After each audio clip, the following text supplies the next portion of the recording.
Hi friends, வாங்க நம்ம கொத்தவரங்காய் பொரியல் எப்படி ஈஸியாக 10 மினிட்ஸில் செய்யலான்னு பார்க்கலாம். ஒரு சின்ன குக்கர் எடுத்துக்கோங்க.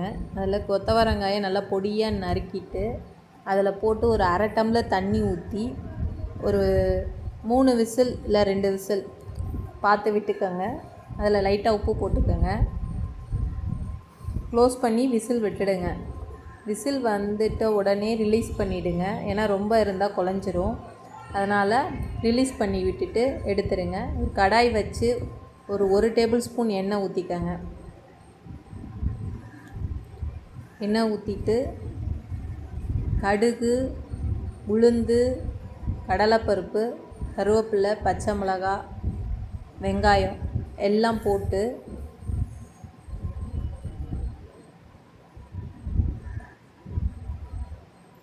நல்லா வதக்கி விடுங்க.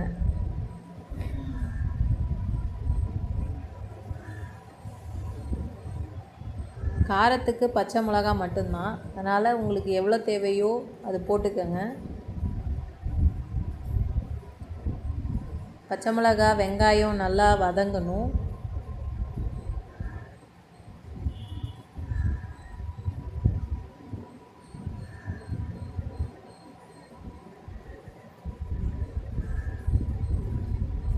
நல்லா வதங்க விட்டு நீங்கள் காயெல்லாம் சேர்த்துக்கலாம். அதுக்குள்ளே நீங்கள் ரெடி பண்ணி வச்சுடுங்க. குக்கரில் போட்டு காய் விசில் எடுத்து வச்சுடுங்க.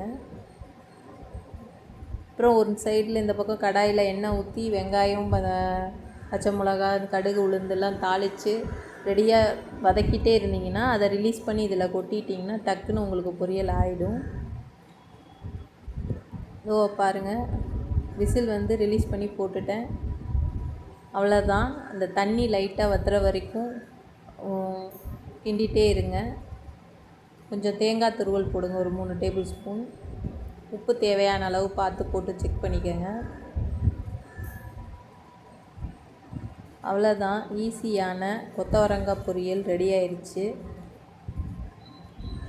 நீங்கள் குக்கரில் வேக வைக்கும் போது டக்குன்னு செஞ்சிடலாம்.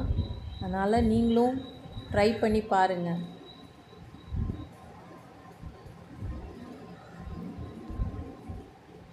தேங்காய் போட்டும் நல்லா வதக்கி விடுங்க. அப்போ தான் சீக்கிரம் கெட்டு போகாமல் இருக்கும். சிம்மில் வச்சு நல்லா வதக்கி விடுங்க.